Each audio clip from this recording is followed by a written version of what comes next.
찬양 예배 가운데 주시는 하나님의 말씀은 구약성경 호세아서 2장 14절부터 23절까지 말씀입니다.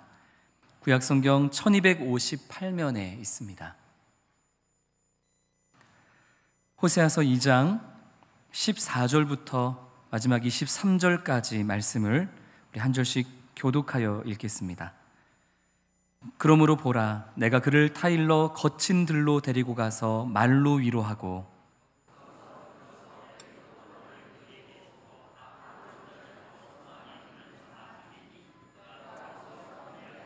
어렸을 때와 애굽 땅에서 올라오던 날과 같이 하리라. 여호와께서 이르시되 그날에 내가 나를 내 남편이라 일컫고 다시는 내 바알이라 일컫지 아니하리라. 내가 바알들의 이름을 그의 입에서 제거하여 다시는 그의 이름을 기억하여 부르는 일이 없게 하리라. 그날에는 내가 그들을 위하여 들짐승과 공중의 새와 땅의 곤충과 더불어 언약을 맺으며 또 이 땅에서 활과 칼을 꺾어 전쟁을 없이 하고 그들로 평안히 눕게 하리라. 내가 내게 장가들어 영원히 살되 공의와 정의와 은총과 긍휼이 여김으로 내게 장가들며 진실함으로 내게 장가들리니 내가 여호와를 알리라. 여호와께서 이르시되 그날에 내가 응답하리라. 나는 하늘에 응답하고 하늘은 땅에 응답하고 땅은 곡식과 포도주와 기름에 응답하고 또 이것들은 이스라엘에 응답하리라. 내가 나를 위하여 그를 이 땅에 심고 긍휼히 여김을 받지 못하였던 자를 긍휼히 여기며 내 백성이 아니었던 자에게 향하여 이르기를 너는 내 백성이라 하리니 그들은 이르기를 주는 내 하나님이시라 하리라 하시니라. 아멘. 깨어진 관계를 회복한다는 것은 참 쉬운 일이 아니죠. 특별히 사랑과 관련해서 배신을 당한 사람들 사이에서는 이 사랑의 배신, 이 사랑이 깨어진 관계를 회복한다는 것은 참 여러모로 회복하기가 더더욱 어렵습니다.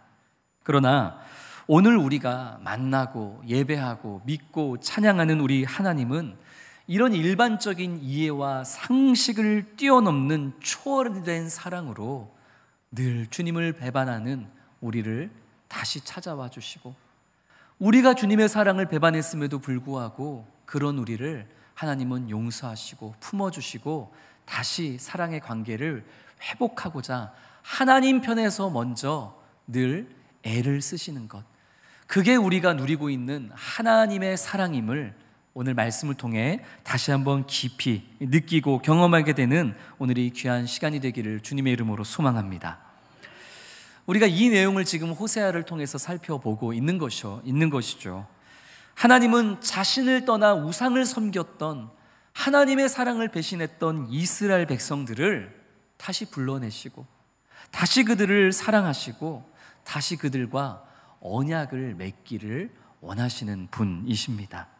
오늘 본문인 호세아서 2장 14절부터 23절까지 말씀은 하나님께서 어떻게 자신의 백성인 이스라엘 백성들과 하나님의 사랑을 배반한 이스라엘 백성들과 그 관계를 회복하시고자 하시는지를 명확하게 보여주는 본문이 바로 오늘 본문이죠. 참 감동적인 장면입니다. 호세아 선지자는 일반적인 선지자들처럼 말로만 하나님의 마음과 하나님의 뜻과 계획을 전했던 선지자가 아닙니다. 하나님의 마음을 자신의 온 삶을 통해서 보여주고 전달했던 그런 아주 특별한 방식으로 주의 뜻을 전했던 선지자가 바로 호세아 선지자입니다. 하나님은 호세아 선지자에게 부정한 여인 고멜을 찾아 그녀와 결혼해라 명령하셨죠. 지난주 살펴봤던 것처럼 이 고멜이라는 여인은 부정한 여인이었기에 호세아의 사랑을 받을 만한 어떠한 자격도 없는 여인이었습니다. 그러나 호세아는 하나님의 명에 따라 그 부정한 여인 고멜을 찾아갔고 온 마음과 정성을 다해 그녀를 품어주고 사랑해 주었습니다. 그러나 이 부정한 여인 고멜은 호세아의 사랑을 저버리고 발로 차버리고 도망가서 바람피며 다른 남자들과 또 그렇게 시간을 보냈던 것이죠. 그러다가 심지어 이 고멜은 노예로 팔려가기까지 합니다. 이때에 하나님은 호세아에게 한 번 더 명령을 하시죠.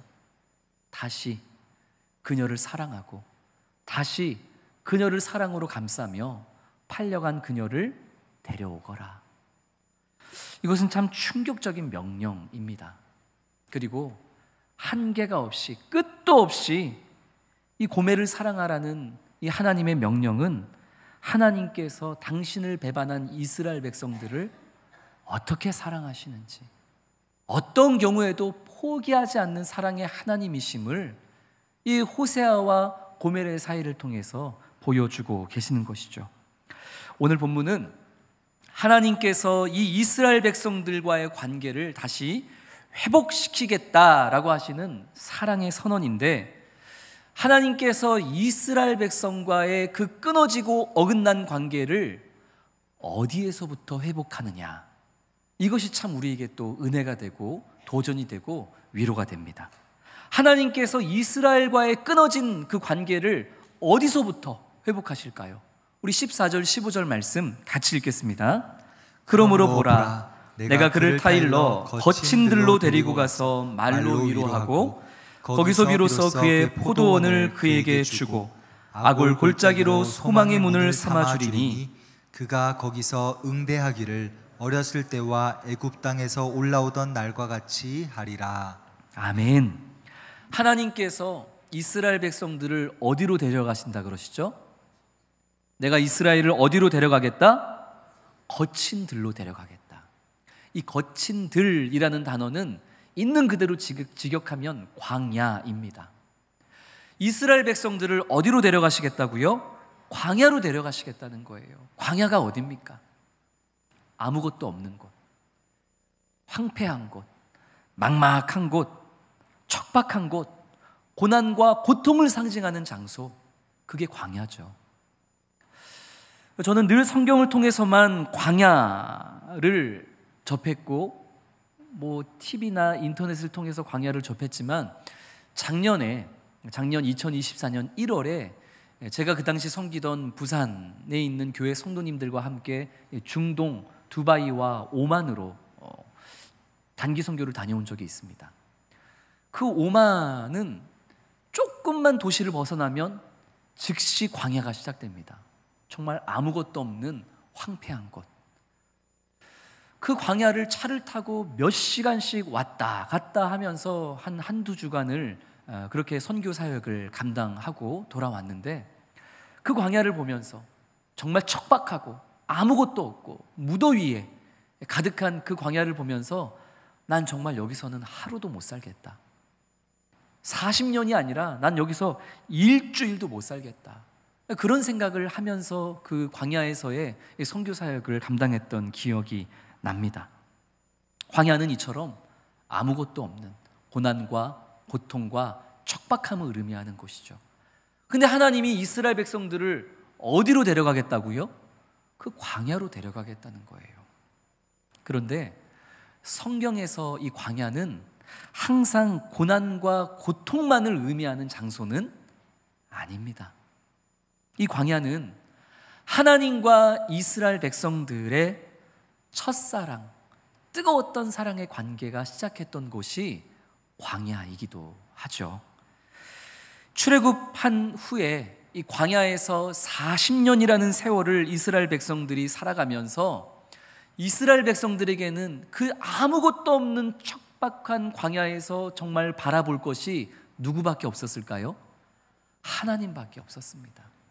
광야였기 때문에 아무것도 의지할 것도 없고 바라볼 것도 없고 나를 지켜줄 만한 것도 무엇 하나 없는 광야였기에 이스라엘 백성들은 비로소 그 광야에서 누구만을 바라봤다고요? 하나님만을 의지하고 하나님만을 바라보며 살아갈 수 있었던 곳, 그곳이 광야, 거친 들입니다. 하나님께서도 당신만을 바라보고 의지하는 이 백성들을 향해서 그 광야에서 날마다 만나와 메추라기를 내려주시고 낮에는 구름 기둥으로 밤에는 불 기둥으로 그 이스라엘 백성들을 사랑으로 보살피시고 지키시고 그 무엇 하나 보이지 않는 곳에서 이스라엘 백성들을 이끌어 주시고 인도해 내셨던 분, 그렇게 하나님과 이스라엘 백성들 사이에 아름다운 사랑의 상호작용이 이루어졌던 곳, 그곳이 어디죠? 그게 바로 광야입니다. 하나님이 그곳으로 이스라엘 백성을 이끄셨다는 것이죠. 지난주 말씀을 나눴던 것처럼 하나님은 바알에게 마음을 빼앗겨버렸던 이스라엘 백성들에 대한 징계로서 지금 이스라엘 백성들이 소유하고 있는 그 모든 것들을 다 폐하시고 그들의 나아가는 모든 길을 다 막으시겠다라고 징계와 심판을 선언하셨습니다. 그러니까 분명히 이스라엘 백성들은 자신들의 죄악과 잘못에 대한 징계와 심판으로서 광야와 같은 아무것도 없는 척박한 환경에 놓여지게 된 것은 분명한 것이죠. 이스라엘 백성들이 광야의 삶을 살게 된 것은 분명 심판이고 징계였습니다. 그러나 하나님은 거기에 또 하나의 소망의 이유를 집어넣으신 것이죠. 광야에서만 이 백성들이 나의 작은 소리에도 귀를 기울여 들을 수 있다는 사실을 아셨기에 하나님은 이스라엘 백성들에게 광야의 삶을 허락하신 것입니다. 이스라엘 백성들의 마음을 이렇게 유혹하고 저렇게 유혹하는 그 모든 것들을 다 폐하시고 다 막으시고 이제는 하나님 외에 아무것도 존재하지도 보이지도 않는 그런 척박한 삶의 환경을 만드심으로써 하나님은 이스라엘 백성들이 이제 비로소 아주 작은 하나님의 음성에도 귀 기울일 수 있는 그런 여건과 그런 환경을 만들어 주셨던 것이죠. 그곳에서 이스라엘 백성들은 이제야 비로소 하나님의 음성에 귀를 기울일 수 있었고, 그리고 보이지 않는 하나님을 마치 내 두 눈에 보이는 것처럼 여기는 하나님과의 관계를 다시 회복할 수 있었던 것입니다. 14절 말씀을 보면 하나님께서 그들을, 이스라엘 백성들을 광야로 데려가셔서 그 광야에서 어떻게 하신다고 하시죠? 말로 위로하시겠다, 타이르시겠다 말씀하십니다. 광야로 불러들여서 거기서 얼차례를 줘도 시원치 않은데 얼차례 주시지 않고 광야로 데려가셔서 고난과 고통의 삶을 살게 하시는 것도 아니고 큰 소리로 그들을 탓하시는 것도 아니고 광야로 데려가셔서 뭐 하시겠다고요? 말로 위로하고 그들을 타이르시겠다는 거예요. 이 말로 위로한다, 타이른다, 이 말은 부드러운 속삭임으로 내가 그들과 함께 하겠다, 이 말입니다. 광야에서는 이스라엘 백성들이 다른 것 아닌 하나님께만 집중할 수 있기에 굳이 큰 소리 내지 않는 아주 작고 부드러운 사랑의 속삭임만으로도 이들은 내 음성을 들을 것이고, 그렇게 나는 이들에게 내가 너를 사랑한다, 이제 다시 나와 함께 가자꾸나, 그런 사랑의 속삭임으로 이 끊어지고 어긋난 관계를 다시 회복하시겠다는 하나님의 사랑의 메시지인 것입니다. 우리 15절 말씀을 한번 다시 보겠습니다. 15절 말씀 같이 읽습니다. 거기서 비로소 그의 포도원을 그에게 주고 아골 골짜기로 소망의 문을 삼아 주리니. 어디에서 소망의 문을 삼아 주시겠다는 거죠? 아골 골짜기. 이 이스라엘 백성들에게 있어서 아골 골짜기는 생각하기도 싫은 죄와 심판의 기억이 담긴 그런 장소입니다. 사람들에게는 저마다 다시는 생각하고 싶지 않은 그런 곳이 있죠. 개인적으로 저에게는 다시는 생각하고 싶지 않은 곳은 이 경상남도에 있는 진해입니다. 왜냐하면 진해는 제가 군에 입대했을 때 훈련을 받았던 곳이기 때문이죠. 거기서 훈련을 받으면서 얼마나 힘들었는지 정말 말로 다할 수 없는 억울한 일들을 제가 그 진해 훈련소에서 너무 많이 당했습니다. 내가 잘못하지도 않았는데 어디다가 총을 세워놓고서 저 훈련하고 갔다 왔더니 하필이면 내 총만 없어져가지고 총 관리 못했다고 두드러 맞고, 저에게는 정말 다시는 생각하고 싶지 않고 쳐다보고 싶지도 않고 그쪽으로는 오줌도 싸고 싶지 않은 곳, 거기가 저에게는 어디라고요? 저에게는 진해예요. 물론 마지막에 작년에 진해에서 벚꽃축제 다녀오면서 마음이 사르르 녹기는 했습니다만, 이 진해, 저에게는 다시는 경험하고 싶지 않은 곳입니다. 근데 이스라엘 백성들에게는 공통적으로 다시는 생각하기도 싫고 경험하기도 싫은 곳, 그게 어디라고요? 아골 골짜기예요.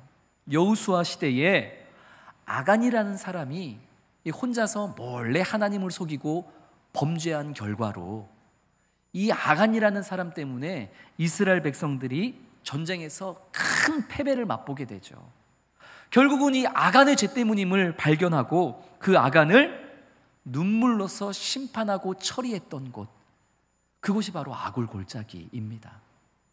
자신들의 죄와 자신들의 실패와 그 동족을 처리하고 심판해야 했던 그 이루 표현할 수 없는 괴로움, 그것이 가득히 채워져 있는 곳, 남겨져 있는 곳, 그곳이 아골 골짜기였던 곳이죠.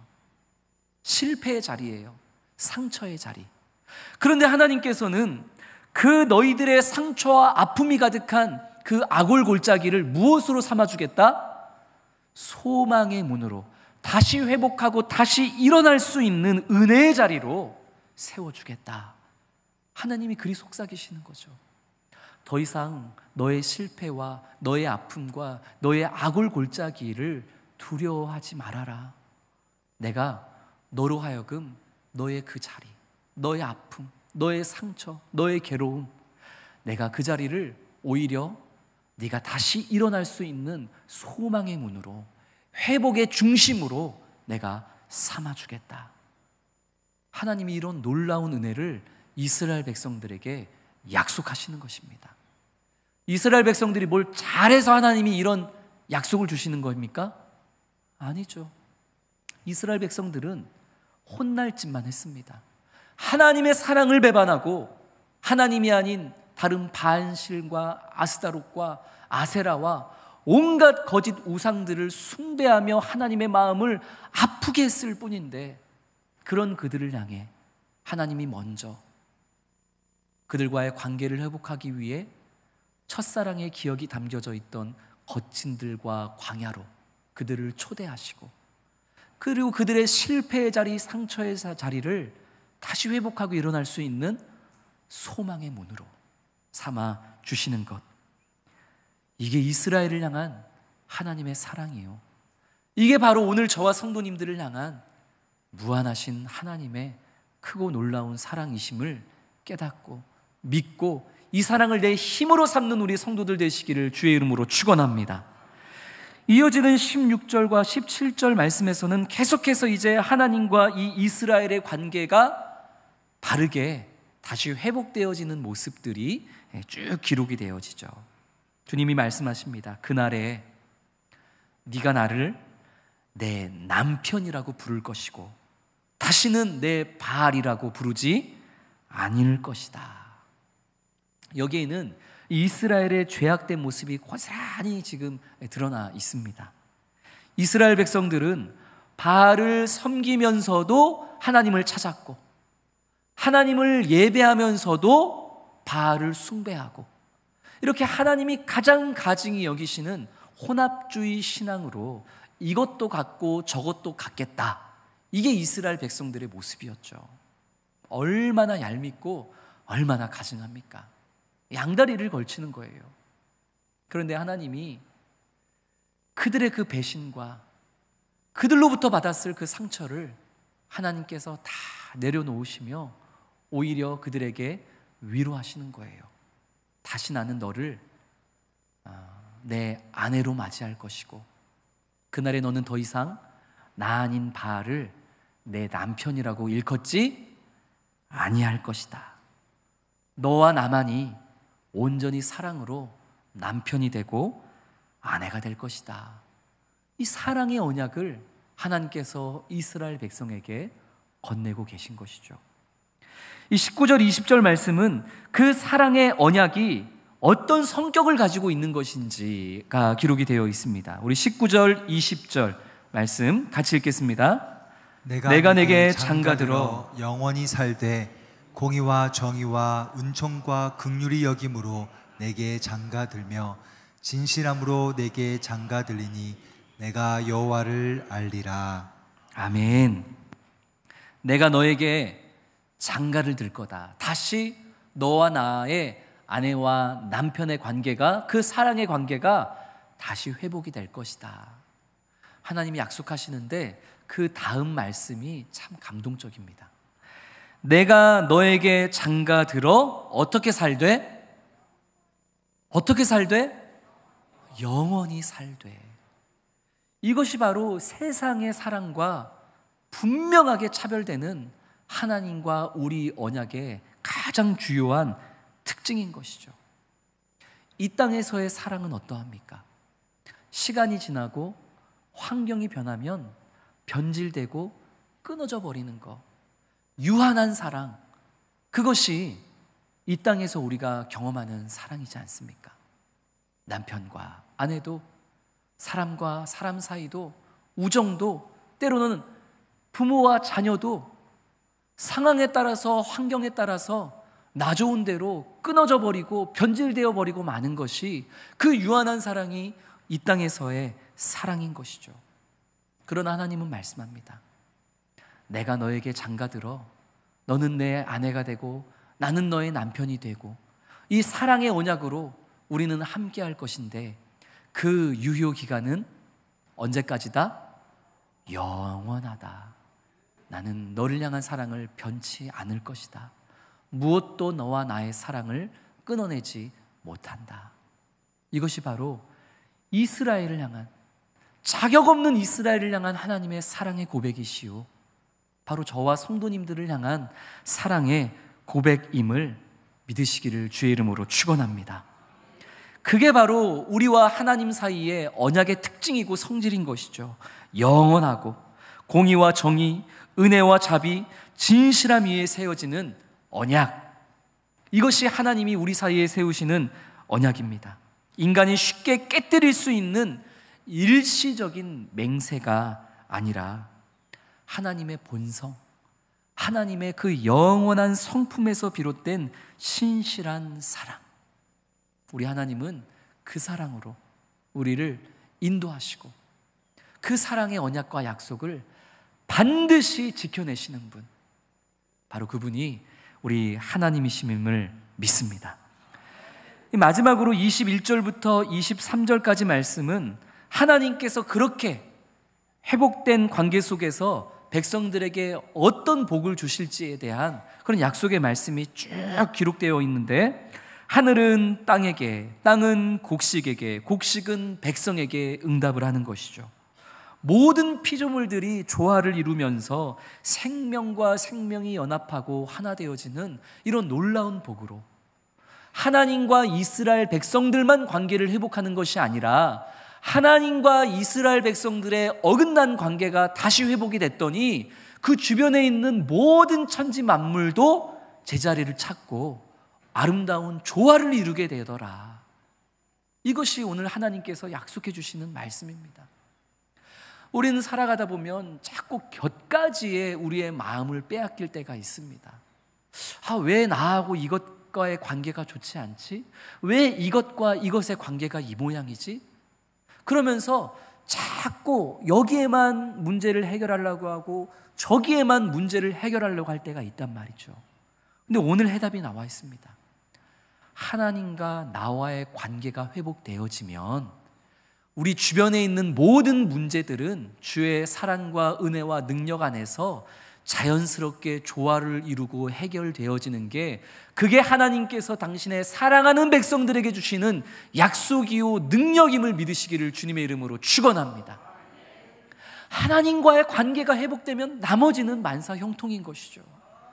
근데 하나님과의 관계는 제일 뒤로 미루고 나서 다른 것부터 해결하려고 하니까 그게 해결이 안 되는 거예요. 사랑하는 성도 여러분, 하나님과의 관계를 먼저 회복하시기를 소망합니다. 하나님과의 관계만 회복이 되어지면 나머지는 자연스럽게 알아서 해결되어지는 것, 이것이 하나님의 약속이고 이것이 우리 모두가 체험해야 될 놀라운 은혜요, 우리 삶의 경험이 되어져야 할 줄로 믿습니다. 마지막 절, 우리 23절 말씀 우리 한 목소리로 같이 읽겠습니다. 내가 나를 위하여 그를 이 땅에 심고 긍휼히 여김을 받지 못하였던 자를 긍휼히 여기며 내 백성 아니었던 자에게 향하여 이르기를 너는 내 백성이라 하리니 그들이 이르기를 주는 내 하나님이시라 하리라 하시니라. 아멘. 이 23절의 말씀은 너무 아름다운, 참 가슴이 찡한 그런 사랑의 메시지입니다. 이 23절에 지금 호세아의 세 자녀의 이름이 그대로 등장하고 있다는 것을 눈치채셨나요? 호세아의 세 자녀의 이름이 23절에 셋 다 나왔다는 것 눈치채셨습니까? 호세아의 세 자녀 이름이 뭐였죠? 첫째가 이스르엘, 이것은 흩어버리겠다 이런 뜻이었습니다. 동시에 심겠다 이런 뜻도 있죠. 내가 나를 위하여 그를 이 땅에 심고, 이게 이스라엘입니다. 흩어버리겠다고 했지만 내가 결국 흩어버렸던 그를 다시 어떻게 할 것이다? 데리고 와서 사랑으로 심을 것이다. 이 이스라엘이 회복이 되는 거예요. 그리고 둘째 이름도 나오죠. 내가 긍휼히 여김 받지 못하였던 자를 긍휼히 여길 것이며, 둘째 이름이 뭐였죠? 루하마, 긍휼히 여기지 아니할 것이다. 이게 루하마였잖아요. 그런데 그 루하마, 내가 긍휼히 여기지 않을 거야, 자비를 베풀지 않을 거야 했던 그 이름을 이 거친들로 데려가서 사랑으로 속삭이고 너와 나만 만나는 그 아름다운 사랑의 회복으로, 결코 끊어지지 않는 관계로 이 사랑을 회복해서 내가 다시 너를 어떻게 하겠다? 긍휼히 여기겠다. 이제 더 이상 너는 루하마가 아니라 뭐다? 루하마다. 그 이름을 회복시켜 주시는 거예요. 마지막 호세아의 셋째 이름이 뭐였죠? 암미. 암미는 백성이란 뜻이고 로는 아니다. 너는 더 이상 내 백성이 아니다라는 이름이었는데, 하나님께서 이스라엘 백성과 이 거친들에서 사랑을 회복하시고 그 영원한 언약을 세우시면서 이제 너는 내 백성이다. 로암미가 아니라 너는 이제 뭐다? 암미다. 이렇게 하나님께서 이 저주와 심판의 이름을 가지고 있었던 이스라엘과 루하마와 로암미, 이스라엘을 상징하는 이 부정한 이름들을 회복의 이름으로, 사랑의 이름으로, 은혜의 이름으로 바꾸어 주시는 게 바로 이 23절의 말씀입니다. 그런데 이 23절의 말씀이 참 코끝이 찡할 정도로 감동이 되는 이유는 하나님 편에서만 계속해서 이스라엘 백성들에게 사랑을 고백하는 게 아니기 때문이죠. 지금까지는 오히려 하나님께서 이스라엘 백성들, 그 배반한 이스라엘 백성들에게 계속 사랑을 고백하셨잖아요. 나는 너희를 거친들로 광야로 데려갈 거야.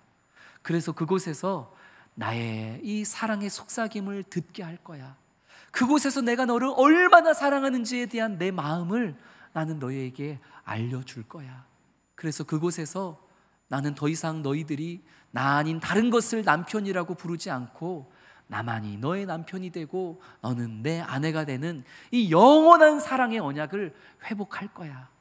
지난 날에는 내가 너희들의 죄악으로 인해서 흩어버린다고 했고 긍휼을 여기지 않는다고 했고 너희는 내 백성이 아니라고 했지만 나는 이제 내 사랑을 회복하여 너를 이곳에 심고 긍휼히 여길 것이며 너는 내 백성이라고 얘기할 거야. 하나님이 혼자서 계속 이스라엘 백성들에게 사랑을 고백하셨어요. 그랬더니 마침내 이스라엘 백성 편에서도 반응이 나오는 거예요. 이스라엘 백성들이 마침내 뭐라고 하죠? 그들이 이르기를 주는 내 하나님이시리라 하리라 하시니라. 아멘. 이게 사랑입니다.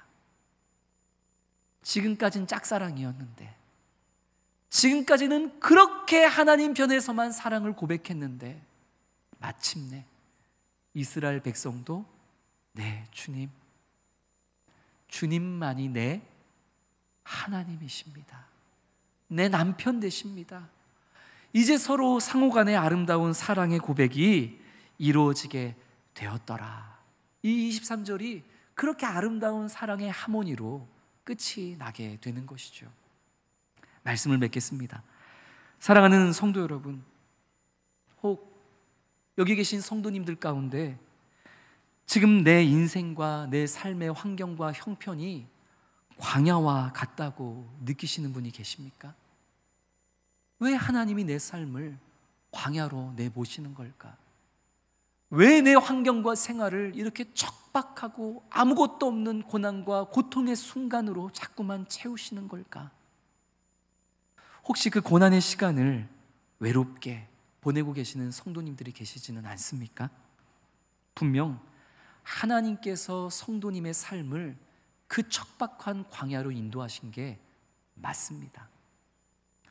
다만 하나님께서 우리의 삶을 광야로 인도하실 때에는 단순히 우리에게 혼나봐라, 죽어봐라, 고난과 고통으로 몸부림쳐봐라, 하나님은 그런 심판과 징계로만 우리를 광야로 내모는 분이 아니심을 오늘 말씀을 통해 반드시 기억하시기를 주님의 이름으로 축원합니다. 하나님이 우리를 광야로 이끄시는 이유는 그곳에서만이 우리가 하나님께 집중하고, 그곳에서만이 다른 유혹을 다 뿌리치고 하나님의 세밀한 음성에 우리가 귀를 기울이며 보이지 않는 하나님을 마치 내 두 눈에 선명하게 보이는 것처럼 볼 수 있는 곳, 그곳이 바로 광야이기 때문에 하나님은 우리와의 사랑의 관계를 회복하기 위해서 때때로 우리를 그렇게 광야로 이끄시는 분이심을 반드시 기억하는 성도님 되시기를 소망합니다. 그래서 하나님이 우리의 삶을 광야로 이끄시거든 나한테 왜 이러시나, 내가 뭘 잘못했다고 이러시나 하나님을 탓하고 원망할 게 아니라 주님 저와 다시 뜨거운 사랑의 관계를 회복하기를 원하시는군요. 주님이 저를 광야로 내모시는 것을 보니 제가 지금 하나님이 아닌 다른 것을 향해서 남편이라고 의지하고 있고 하나님이 아닌 다른 것을 내가 더 사랑하고 있군요. 그래서 하나님이 저와의 끊어진 관계, 그 사랑을 회복하고 영원한 하나님의 사랑의 속삭임을 제게 들려주시고, 너와 나의 관계가 회복돼야 네 삶의 모든 것이 자연스럽게 조화되고 해결될 수 있단다, 이것을 지금 제게 말씀하시고 경험케 하시려고 저를 광야로 이끄시는군요. 하나님께서 우리를 광야로 인도하실 때 그 하나님의 마음을 우리도 동일하게 고백하면서 마침내 그 변질되었던 하나님을 배반했던 이스라엘 백성들이 하나님은 내 주인이십니다, 주님만이 내 남편이시고 내 하나님이십니다, 우리도 마침내 그 끝이 없는 하나님의 사랑의 고백에 우리도 두 눈을 맞추며 그렇게 사랑의 고백으로 주님과 함께하는, 잃어버렸던 첫사랑을 회복하고 하나님의 언약을 새롭게 하고 광야에서든 어디서든 하나님과 은혜의 동행을 이루어가는 그런 저와 성도님 모두가 될 수 있기를 주의 이름으로 축원합니다. 우리 오늘 주신 말씀을